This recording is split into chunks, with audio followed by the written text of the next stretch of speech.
Yaponiyada mana ekstremal holat.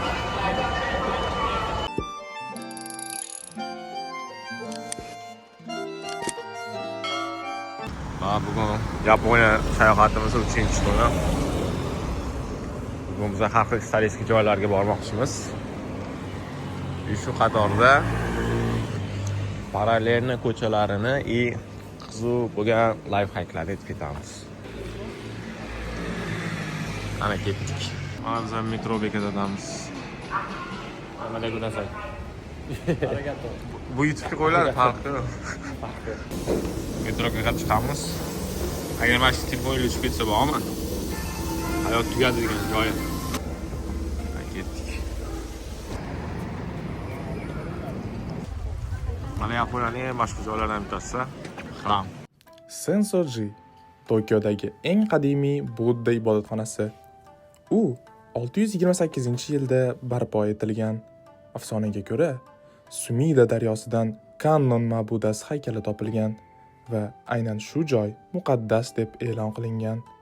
Bugun Sensoji nafaqat diniy maskan, balki Tokioning eng mashhur tarixiy ramzlaridan biridir. Mana Yaponiya ko'chalaridan. Bu suvenir bozor ekan.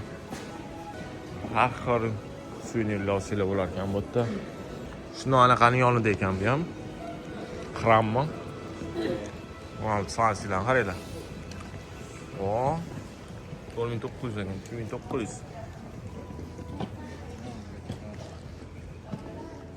Mabdi biznesda zo'ra bo'lyapti. Odamlar kelyapti, pulga ketyapti. Men ichim apparat yotibdi. Pul yig'adigan. Kuniga bir 2000-3000, даже $10,000 ham ishlatsa kerak. Astagfirulloh.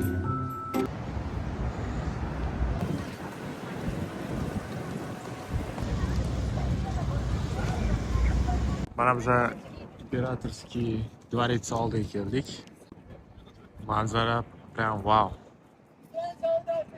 Endi hozir imperatorskiy dvoretsga o'ziga boramiz. Bu просто metrodan chiqib urishdi. Bu как skverdek gap. Mana oldida mana Marinochi Street Park degan joyga keldik.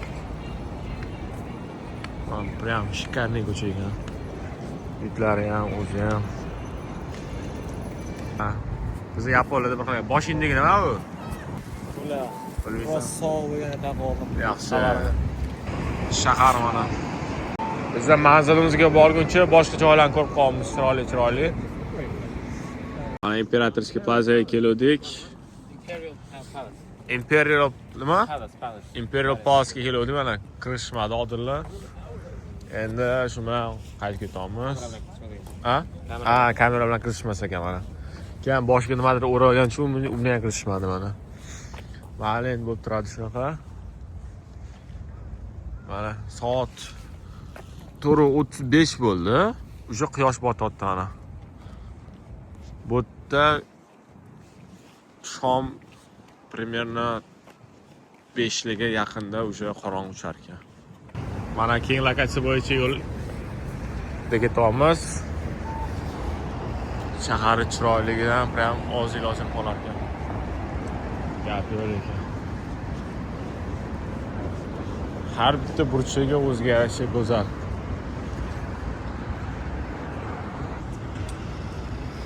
Bu go'zallikka bir alohida ta'rif.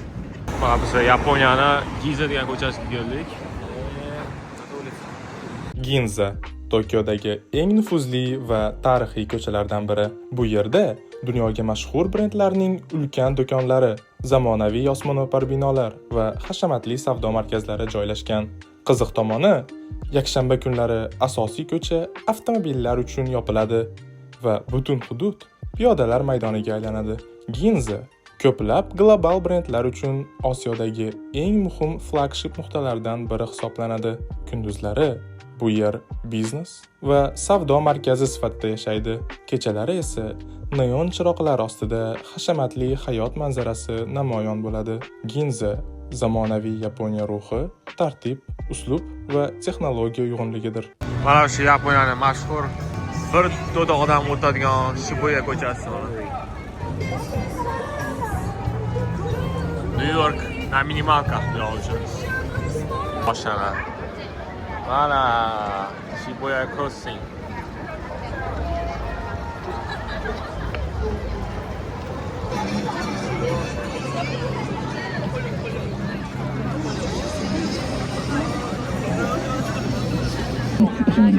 Shu joydan o'tib oldik. Endi Shibuya ko'chasi bo'yicha sayohat qilamiz.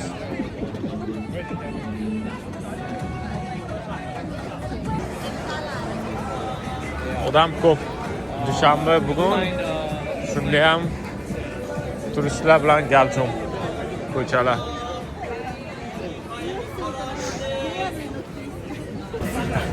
Va klip olishyapti.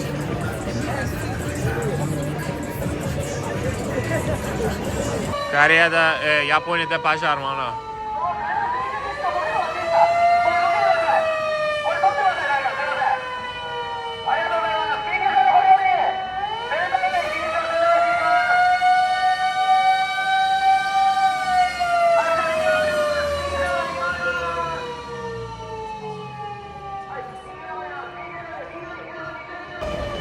Yaponiyada mana ekstremal holat. 10 ta pojarniy. Suv o'tolmayapti. Blokaga olib ketishdi. 消防車動きます。消防車動きます。消防車動きます。黒のハイエースの方前出てます。 Qattiq yonyapti. Mashinani nimadir botdi. Ketishdi. Bunaqa 10 ta pojarniy turgan hech narsa biz sezmayapmiz. Biza xavotir olganda ishlar bo'lmadi. Hammasi yaxshilik bilan tugadi. Hazillashib chaqirishgan ekan, a? Adashib bosavergan ekanda. Bo'ladi. Lekin unaqa emas, hali ham turishibdi. Biz bu joydan prosta ketyapmiz. Kutish kerak. Kutimiz. Biz ham muammoni shuni yechamiz. Prosta. Va yana kartinga ot, ko'proq kelyapti endi. Odil egilning joyiga. Va joyiga turding endi. Mana. Sayohatimiz davom etmoqda. Ya'ni ketishyapti. Ha. Ketyapti mana endi. Yaxshi niyatda. Da. Qara. Yaxshi niyat qilasan-da. Zaxartiko statyasini topdik. Bu bilishingiz uchun mana Shibuya Crossingni shundan oldida. O'chirib turishdan rasm tushish. Yaponiya ko'chalarida mana O'zbekistonni reklama qilishyapti. Mashina Shibuyani oldida.